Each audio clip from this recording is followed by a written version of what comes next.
বিভিন্ন কড়া পদক্ষেপ করতে দেখা গিয়েছে ডোনাল্ড ট্রাম্পকে। এবার আরও এক সিদ্ধান্ত আমেরিকার প্রেসিডেন্টের, মিলিটারি অ্যাকশনের নির্দেশ দিয়েছেন। আমেরিকান সেনাবাহিনীর হামলায় বেশ কয়েকজন জানে শেষ হয়ে গিয়েছেন। দেশ জুড়ে বিভিন্ন স্থানে। এদিকে এবার ডোনাল্ড ট্রাম্প সেনা পাঠাচ্ছে বাংলাদেশে শেখ হাসিনাকে ক্ষমতায় বসাতে মহাপরিকল্পনা করে।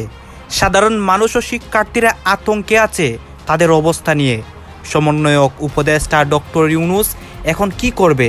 কবর তৈরির প্রকল্প শুরু হয়ে গেল না, শুধু মোহাম্মদ ইউনূস বা কবর তৈরি হয়ে গেল, তাদের মদতে যে জঙ্গিবাদ মাথা তুলেছে বাংলাদেশে ও ভারতে, কবর তৈরি হয়ে গেল সেই জঙ্গিবাদের। গোলা তো নয়, সে তো আগুনেরই গোলা। আর এই গোলার উত্তাপ সারা বাংলাদেশ দেখেছে। আওয়ামী লীগের আপুর দিয়া এই গোলার একটা প্রভাব গেছে। বাট এখন অনেকেই বুঝতে পারতেছে না যে সেকেন্ড গোলাটা যখন বের হবে এটা কার উপর দিয়ে যাবে।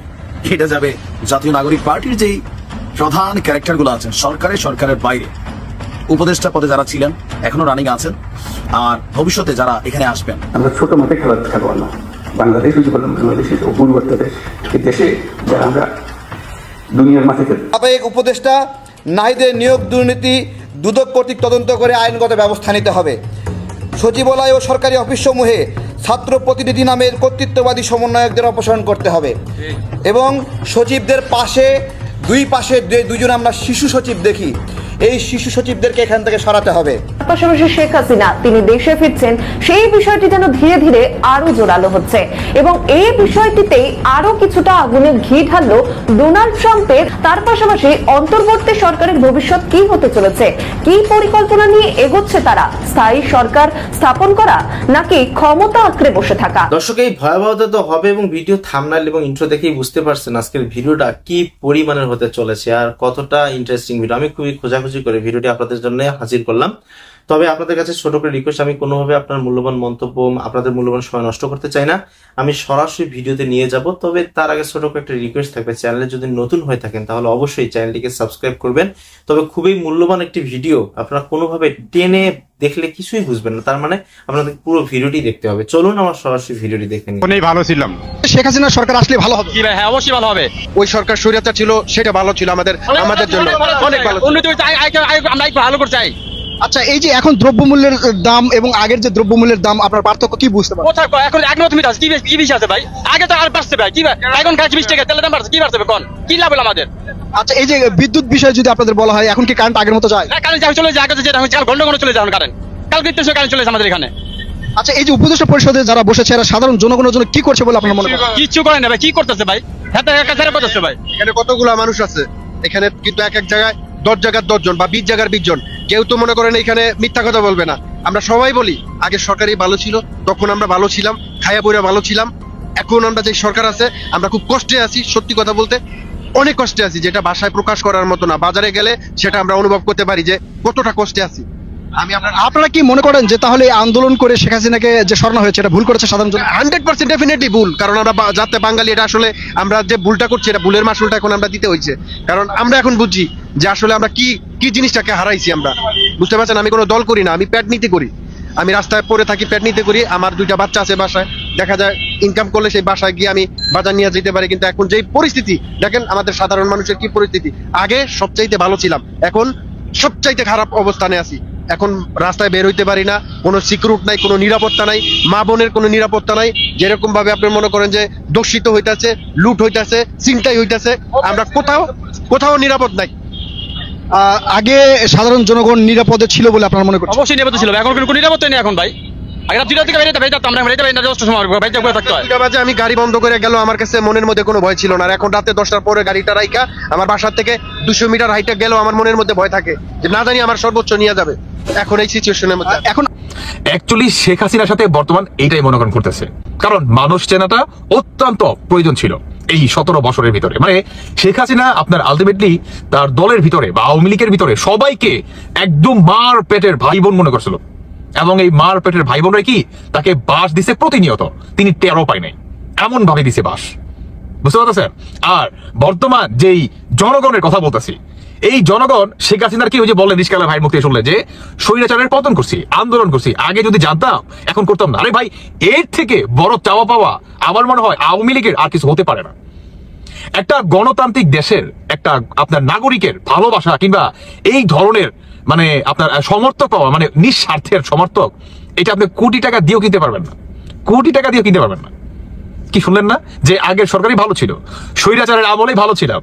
বর্তমান বাংলাদেশের প্রতিটি মানুষ বলতেছে যে আমরা আগের সরকারেই ভালো ছিলাম, এই সরকারের আমলে আমরা ভালো নাই। দ্যাট মিনস আপনি বুঝেন যে বাংলাদেশে বর্তমান আওয়ামী লীগের কি পরিমাণ ফেমাস হচ্ছে। অ্যাকচুয়ালি আমি আপনাদের এতক্ষণ পর্যন্ত আসলে এটাই বোঝাতে চাচ্ছিলাম যে ভাই ডক্টর ইউনূস কিংবা সমন্বয়করা কেন আওয়ামী লীগকে নির্বাচনে অংশগ্রহণ করতে দিতে চায় না। দ্যাট মিনস তারা জানে যে আওয়ামী লীগের জনপ্রিয়তা, আওয়ামী লীগের ভালোবাসা বাংলাদেশের প্রতিটি জনগণের কলিজার ভিতরে আরো তীব্র হয়ে গেছে।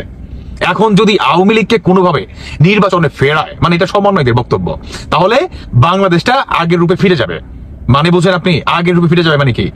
এখন যদি নির্বাচন হয়, নির্বাচনটা অবশ্যই সুষ্ঠু হবে ইনশাআল্লাহ। তো এই সুষ্ঠু নির্বাচন যদি হয় রে ভাই, সেখানে তো জনগণ ডিসাইড করবে যে বাংলাদেশে কে হবে আগামী দিনের প্রধানমন্ত্রী কিংবা কে হবে তাদের অভিভাবক, তাই নয় কি? তো সেখানে সমন্বয়করা জানে যে বর্তমান তারা যে দুর্নীতি, স্বৈরাচার, মব জাস্টিস, মব ক্লিন এবং একটা আপনার জঙ্গিবাদী হামলা করে আওয়ামী লীগের পতন ঘটাইছে এবং নিজেরা বর্তমান লুটপাট করতেছে, এটা কি তারা জানে। বিধায় তারা আওয়ামী লীগকে নির্বাচনে ফেরানোর জন্য চরম ভয়ে আছে। কারণ তারা জানে যে আওয়ামী লীগ যদি ফিরে আসে, বাংলাদেশে আর কারো সাজা হোক বা না হোক, বিশেষ করে এই সমন্বয়কদের সবার আগে হবে। উপদেশে তো পরে হয়েছে, আগে তো সমন্বয়ক হয়েছে, তাই না? মূল মাস্টার মাইন্ড, আপনার সাইডের মাস্টার মাইন্ড, কি বলে পশ্চিমের মাস্টার মাইন্ড। তো এই মাস্টার মাইন্ড গুলাকে আগে কি একটা সার্কেলের ভিতরে আনা হবে। এর জন্যই এই সমন্বয়কারীরা প্রতিনিয়ত দেখবেন হংকার দেয় যে আওয়ামী লীগকে নির্বাচনে ফেরানোর কেউ পরিকল্পনা করবেন না। আরে হাসনা, তোমার উদ্দেশ্যে একটা কথা বলি, বর্তমান বাংলাদেশের সাধারণ জনগণই দেখবা শেখ হাসিনাকে নিয়ে আসবে। সত্যি বলতেছি, কারণ শেখ হাসিনা এই যে সাধারণ মানুষের বক্তব্য বা আপনার ভালোবাসাগুলো, এটা 1000 কোটি টাকা দিয়েও কিনতে পারবে না।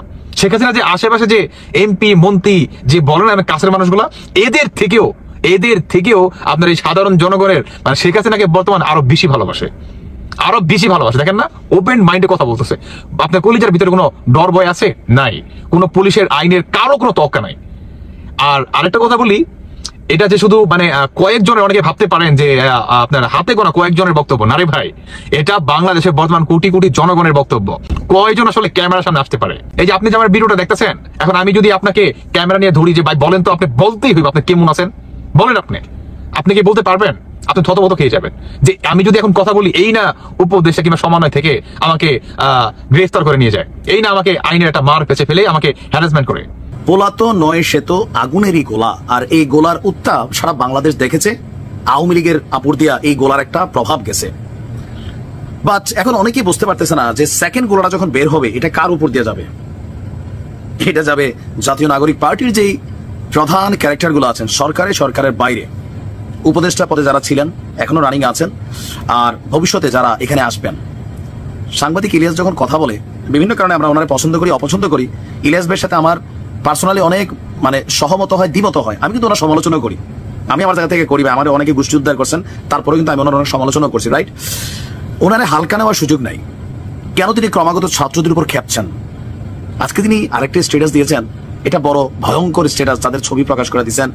আমি পাশের দুজনকে গণলাম না, মাঝখানের 3 জন, একজনকে তিনি অলরেডি খেলতেছেন, তাকে নিয়ে, তিনি হচ্ছেন আমাদের মাননীয় আইন উপদেষ্টা আসিফ নজরুল। বাট এর বাহিরে নাহিদ এবং আসিফ মাহমুদ, এই দুজনকে ছবি পোস্ট করা ইলিয়াস যে স্ট্যাটাস দিচ্ছেন, বোঝাই যাচ্ছে আগুনের গোলা। আগামী দিনে সময় মতো তিনি দেশ চোষার স্বাদ মিটাই দিবেন, হিসাব বুঝাই দিবেন। সাংবাদিক ইলিয়াস যখন কথা বলেন, এটা বাংলাদেশের এই মুহূর্তে ওনার হ্যাটার্স হোক ফলোয়ার্স হোক, একটা জিনিস বিশ্বাস করে এভিডেন্স নিয়ে কথা বলেন। ওনার কাছে পয়সা যায়, তাই না? এটা টেকনিক্যালি পয়সা যায়। আমাদের কাছে অনেক কিছু আসে, আমরা সাহস করে প্রকাশ করতে পারি না, ছোট মানুষ, ঠিক আছে? আচ্ছা, ঘটনার প্রেক্ষাপট হচ্ছে সম্প্রতি আসিফ মাহমুদ জুলাই নিয়ে একটা বই লিখছিল যে মাতৃভূমি অথবা মৃত্যু। এই বইটার মোড়ক উন্মোচন উপলক্ষে গতকালকে আমরা দেখেছি আইন উপদেষ্টা আসিফ নজরুল সহ অনেকে এখানে উপস্থিত হয়েছিলেন, এবং জাতীয় নাগরিক পার্টির যিনি প্রধান আহ্বায়ক আছেন আমাদের নাহিদ, সেও ছিল। এই ছবিটা প্রকাশ করা স্ক্রিনে আপনারা দেখছেন, তিনি লিখছেন, আগে মাথা অনেক গরম করে ফেলতাম। এই অনলাইন মিডিয়াতে বা মিডিয়া জগতে মাথা গরম সাংবাদিক কিন্তু একমাত্র ইলিয়াসই। তো তিনি বলছেন যে আগে মাথা অনেক গরম করে ফেলতাম, এখন এক পোস্ট করতে গেলে 3 বার চিন্তা করি, কারণ যারা ক্ষমতায় আছে তাদেরকে তিনি অনেককে ভালোবাসেন, এই কারণে চিন্তা করেন। এটা আমরাও বুঝি। তারপর তিনি লিখছেন অনেক কিছু বলতে ইচ্ছে করছে, বললাম না, আলটিমেটাম দিচ্ছেন। সময় এলে, তার মানে তার ভিতরে যে গোলাটা এটা অপেক্ষা করতেছে ভিতর থেকে বের হওয়ার জন্য। এই গোলাটা তিনি বললেন কি যে সময় এলে প্রথম আলো আর আসিফ নজরুলের ড্যাশ চোষার হিসাব বুঝিয়ে দেওয়া হবে। বুঝতে পারছেন? সাংবাদিক ইলিয়াসের প্রথম আলো এবং ডেইলি স্টারের বিরুদ্ধে কিন্তু সবচেয়ে বড় লড়াই যারা করতেছেন পিনাকি আর সাংবাদিক ইলিয়াস। বাট প্রথম আলো এবং ডেইলি স্টারের সবচেয়ে বড় সহযোগী বা যারা এটার সেফটি ইস্যু মেকশিওর করছেন সরকারে থাকার কারণে আসিফ নজরুল ইসলাম, তিনি প্রথম আলোর খুবই ঘনিষ্ঠ জন হিসেবে পরিচিত। এই কারণে কিন্তু আসিফ নজরুল স্যারের উপরে ইলিয়াসের রাগ আছে। প্রথম আলোর উপরে তারা 2-3 বার জিয়াফত করতে চাইছে। আমি আবার ওটার পক্ষে না, আমি এটার পক্ষে না। বললাম না যে ইলিয়াস ভাইয়ের সাথে অনেক কিছু আমার পক্ষে আছে, বিপক্ষে আছে। যে একটা প্রতিষ্ঠান ঘুরে দেওয়া, সেখানে হাজার হাজার মানুষ ভাই কাজ করে, একটা প্রতিষ্ঠান বন্ধ হলে হাজার হাজার মানুষ রাস্তায় নেওয়া যাবে, আমি তো আর খাওয়াবো না, তাই না? তো তাদের অনেক কিছু আমার পছন্দ না, এটা আমি বললাম। আবার অনেক কিছু মনে হচ্ছে যৌক্তিক। বিশেষ করে জাতীয় নাগরিক পার্টির প্রতি যে মানুষের আশা আকাঙ্ক্ষা, তাদেরকে আমরা যা ভাবতাম, বাট এখন যা দেখছি কথাবার্তা, চালচলন, বিভিন্ন অঙ্গভঙ্গি, প্রত্যেকটা রাজনৈতিক দলকে খাটো করে যে দেখার একটা তাদের স্ট্র্যাটেজি, এগুলো মানুষের কাছে আপনি বিশ্বাস করেন মুখ দিয়া বলতেছে না মানুষ। কেন? বাক স্বাধীনতা কামে থাকলেও নামে থাকলেও কামে মানুষ ভয় পায়। এখনো চিন্তা করে যে আসিফ নজরুল স্যারের নিয়ে এই যে আমি ভিডিও বানাচ্ছি, আমার অনেকে বলেন আওয়ামী লীগের সময় মারা খাইয়া তোমার মানে হোশ জ্ঞান ফিরে নাই, তুমি আবার রানিং সরকার নিয়ে সমালোচনা করছো। দেখেন, আমরা ক্রিটিক্স, সমালোচনা 2 কারণে করা হয়। একটা হচ্ছে আপনাকে শুধরানোর জন্য, আর একটা হচ্ছে আপনাকে ডুবানোর জন্য। আমি আমার জায়গা থেকে যেটা সরকারের ভালো কাজ, এটার প্রশংসা করি। যেটা সমালোচনার, এটা সমালোচনা করি আপনাকে শুধরানোর জন্য। তো ক্ষমতায় থাকলে, আমি আমার আগে আরেকটা ভিডিওতে বলছি যে ক্ষমতার চেয়ারে বসে তিনি সমালোচনা নিতে পারেন না। যেমন সার্জিস্ট্রি দেখেন, যেই জনগণ তার পিছনে আছে তাদেরকে তিনি বলছেন একটাই স্ট্যান্ডার্ড নেন। খেপা গেছে কেন? হেলিকপ্টার চড়া নিয়া আসিয়ার মৃত্যুর আগে পরে ইস্যুতে। ধৈর্য হারালে হবে না।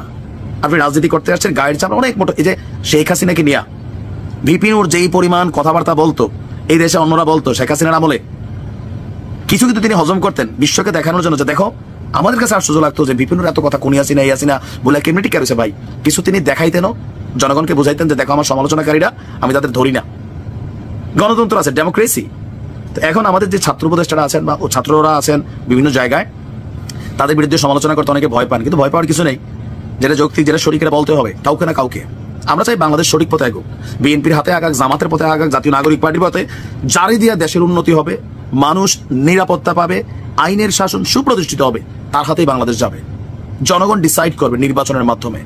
আর যারা ক্ষমতায় আসার পরে লুটপাটকারী, রাষ্ট্রকে মানে রাষ্ট্র ব্যবস্থাকে ইউজ করা, পুলিশকে ব্যবস্থাকে ইউজ করা গুন্ডামি পান্ডামি করবেন, পুলিশেরও সবক হয়েছে, সামনে থেকে 10 গুণ সবক আবার হয়ে যাবে যদি এখন কোনো পুলিশ বিএনপি পন্থী হইয়া অন্যায় অত্যাচার চালায়।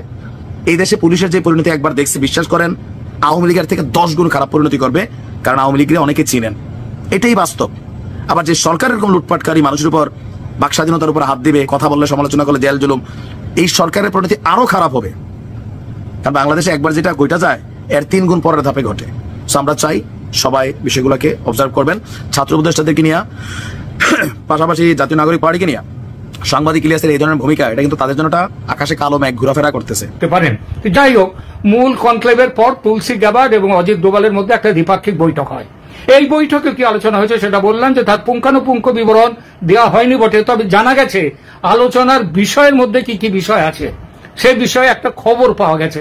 সিদ্ধান্তের ব্যাপারে এখনো বলছি পাকা খবর আমি পাইনি, সুতরাং আমি বলতে পারবো যে আমি যে সূত্র আমাকে যে খবরগুলো জানিয়েছে সেইটাই বলছি, যে তাদের আলোচনার কেন্দ্রবিন্দু ছিলেন অর্থাৎ তুলসী গ্যাবার্ড এবং অজিত ডোভালের আলোচনার কেন্দ্রবিন্দু ছিল সেটা হচ্ছে বাংলাদেশ ও পাকিস্তানের সাম্প্রতিক রাজনীতি এবং রাষ্ট্রীয় মদতে কিভাবে এই ধর্মীয় মৌলবাদ প্রেরিত সন্ত্রাসবাদকে ভারত ও আমেরিকা যৌথভাবে মোকাবিলা করতে পারে সেই প্রসঙ্গটি এই আলোচনায়। দর্শক, আপনারা তো ভিডিওটি দেখলেন, আর এই ব্যাপারগুলো নিয়ে আপনাদের মন্তব্য কি? তবে এই ভিডিওগুলো দেখার পর আপনার যে মূল্যবান মন্তব্যগুলো রয়েছে সেটা আমাদের কমেন্ট বক্সে জানিয়ে দিবেন, এবং বাংলাদেশের রাজনৈতিক প্রেক্ষাপট কি রকম অবস্থা চলছে আপনারা নিশ্চয়ই ভিডিওটি দেখার পর বুঝতেই পারছেন নিজেই।